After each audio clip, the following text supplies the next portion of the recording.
I ultimately made my backstabbing coworker pay for getting me fired, and the final, perfect moment of revenge came years later, all starting with a set of rings worth over $5,000. If revenge is a dish best served cold, then mine was left in the freezer for years, and this week, it was finally served with whipped cream and a cherry on top. My story begins at Company a place I called home for nearly a decade. We were a small, tight-knit team of 10 people doing commissioned work for businesses across the city. Our boss, Mr. Sterling, treated us like family. The work was demanding, with weeks easily stretching to 60 hours, but he made sure we were rewarded for it. The pay was better than expected, and he was a master at negotiating perks for us from the businesses that hired our services. He once even gave the entire company a paid week off so we could all attend his son's wedding. We had our squabbles, of course, like any family, but it was a good place to work, and Mr. Sterling was a man who valued his people. After several years of dedicated service, the manager position opened up. As one of the most senior employees, I naturally applied, along with a few others. I didn't get the job. The reason? Despite my extensive experience within the company, I lacked a business administration degree. The person who got the role did have one, and that was that. It was a hard pill to swallow, but it forced me to take a hard look at my future. I realized that if I ever wanted to advance, I needed that piece of paper. I had come to Company A straight out of high school, and while it had been a great run, it was time to invest in my education. I sat down with Mr. Sterling and gave him my 2 weeks' notice, explaining my plan to go to university. He understood completely, respecting my ambition to make something more of myself. This conversation, this mutual respect, would become incredibly important later on. University life began, and while government grants covered my tuition, I still needed to pay for rent, food, and everything else. That's how I ended up at Company B, a large retail store with a revolving door of employees. The place was massive, with around 50 staff members, and they sold everything from groceries to high-end luxury goods, catering to a niche clientele with special ordering services. I started part-time in their warehouse, reporting to the warehouse supervisor. Fast forward 7 years. In that time, I earned my BA degree while continuing to work at Company B, moving from part-time to full-time. When my supervisor left, I applied for the position, and I got it. A few months into my new role as warehouse supervisor, my manager and I hired a new warehouse clerk, a sharp woman named Jenna. Jenna isn't the one who wronged me, but she was absolutely crucial to my eventual revenge. And then, Cassandra was hired. Cassandra started as a cashier but moved up the ladder with terrifying speed, charming and brown-nosing every person of influence she could, especially the store manager. When a sales rep went on maternity leave, Cassandra seized the opportunity, becoming a permanent fixture on the sales team, and then, shortly after, the sales supervisor. She and I were like oil and water. We clashed over everything. She would run to the manager to report every minor infraction she perceived from me or my team, yet if I reported a genuine issue she caused, she'd brand me a snitch. She badmouthed me and my staff to anyone who would listen, constantly talked over me in meetings, and shamelessly tried to take credit for my ideas. She openly told coworkers she couldn't wait for me to be gone. In her world, nothing was ever her fault. It was always the customer, the delivery driver, another coworker, or, most often, me. This ongoing conflict set the stage for the day my career at Company B came to a crashing halt. A very, very expensive ring set, I later learned it was worth over $5,000, arrived as a special order for a customer. Years prior, I had implemented a strict procedure for all jewelry to prevent loss or theft. The final step was critical. After being processed in the warehouse, the item had to be taken directly to the main office and immediately secured in the safe. On this particular day, I was the one who received the rings. I followed every step of the procedure, and with the paperwork complete, I told my clerk, Jenna, that I was taking the rings to the office. When I got there, the only person available with the safe combination was Cassandra. We had a pretty serious argument earlier that day, so I was trying to keep my distance, but I had no choice. I asked her to open the safe. She looked at me, then her eyes flickered down to the jewelry box in my hand. Just put it down here on my desk, she said, gesturing without looking up from her screen. I'll put it away once I'm done with this email. At that moment, Cassandra saw her opportunity. She made a decision born of greed and spite. completely unaware that this single act of betrayal would set in motion a chain of events leading to her own complete ruin. Wanting to avoid another confrontation, I placed the box on her desk and left. I never physically saw her put it in the safe. The next morning, I was summoned to the manager's office. I walked in to find the manager, Cassandra, and the corporate HR consultant they only bring in when something has gone terribly wrong. The manager informed me that the ring set had vanished. I calmly explained the procedure I followed,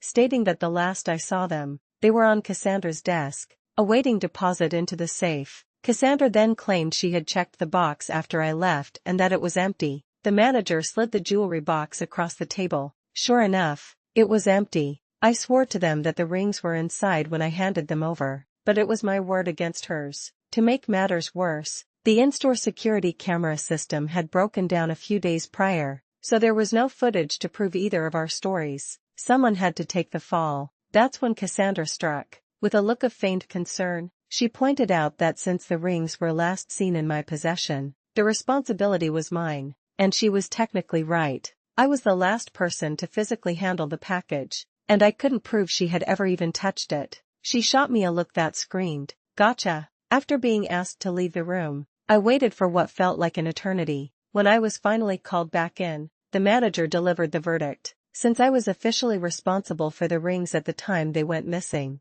they were terminating my employment. He added that since they had no proof I had stolen them, they wouldn't press charges, a terrifying thought that hadn't even crossed my mind. I was stunned. I went back to the warehouse, told Jenna and the others what happened, packed my things, and walked out. A few weeks later, after my head stopped spinning, I decided my first priority was to find any job I could, even if it was flipping burgers. Knowing I'd need a good reference, I called my old boss, Mr. Sterling from Company A, to explain the situation. The call turned into the shock of a lifetime. He told me that the manager position, the very one I had lost out on 7 years ago, was about to open up again. The current manager was retiring for health reasons. Mr. Sterling had apparently kept tabs on me through my university years and, with this golden opportunity presenting itself, he wanted me back. I didn't hesitate for a second. I dove into the job I had always wanted, working for a boss I deeply respected.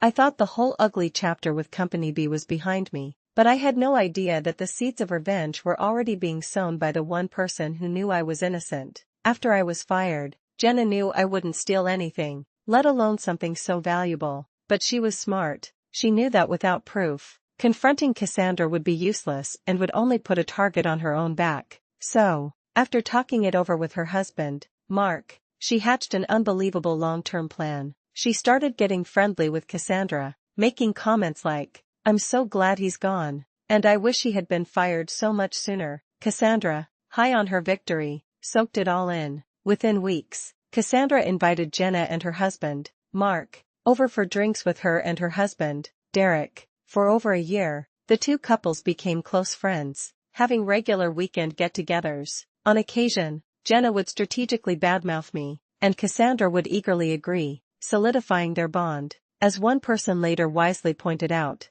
Jenna's loyalty wasn't just about being a good friend, it was a testament to the character I had tried to build, inspiring someone to go to such incredible lengths to clear my name. Finally, the moment Jenna had been waiting for arrived. During one of their drinking parties at Cassandra's house, Jenna casually brought me up, mentioning the ring incident in passing. Then, Cassandra, drunk and arrogant, said the 6 words Jenna had spent over a year waiting to hear: "I wanted those rings, so I stole them." Jenna, keeping her composure, gently pressed for details. Mark looked over at her, trying to wave her off, but gave up as Cassandra, emboldened by the alcohol and her own ego, kept talking. She confessed everything. She recounted how she was about to put the rings in the safe when she realized the cameras were down. She saw her chance to get what she wanted, the expensive rings and me gone from the company. She figured she could pocket them, claim they were missing, and pin the whole thing on me. When Jenna asked where the rings were now,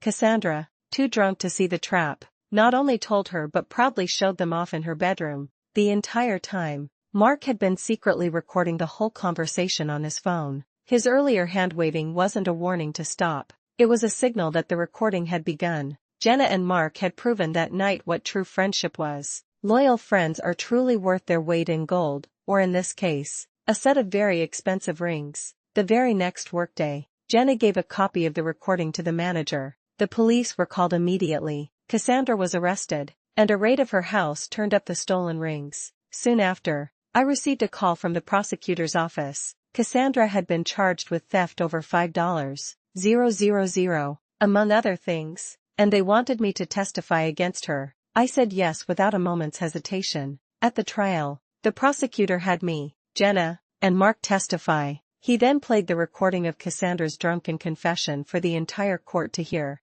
Her attorney tried to have the case thrown out, claiming Jenna had deliberately gotten her drunk, but the judge didn't buy it. As there was ample proof of her regular heavy drinking, the judge was lenient, giving her 5 years in prison. She screamed that it was unfair. I thought she got off easy. While the criminal trial was proceeding, I was already working with a lawyer to sue Cassandra for setting me up. We also filed a suit against Company B for wrongful termination. They settled almost immediately, knowing they had no chance of winning. Cassandra wasn't so fortunate. In a desperate move, she and her husband, Derek, filed for divorce, transferring all their assets to his name. My lawyer was one step ahead and simply added Derek to the lawsuit. I sued for emotional distress, back pay for the time I was unemployed, and all my legal fees, and I won. And now, for the metaphoric cherry on top of this long-frozen sundae of revenge. Just recently, an employee left Company A, and we needed to hire a replacement.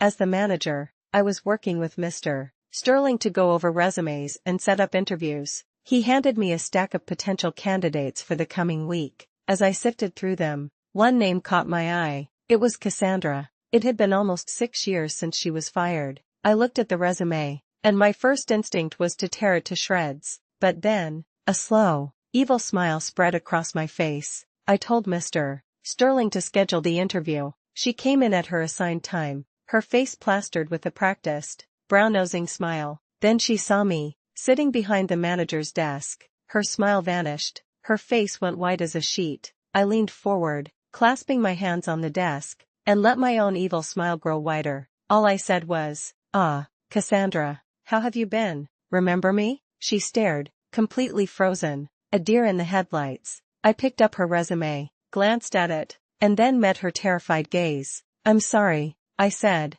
my voice calm and final. "I do not think you will be a good fit for our company. Thank you for applying." She didn't say a single word. She just turned and walked out. This story is a powerful reminder that while treachery might offer a short-term win, integrity and true loyalty will ultimately triumph in the end. Sometimes, justice just needs a little bit of time to find its way. So, I have to ask, have you ever had to play the long game for justice? And was the final moment of vindication as sweet as this?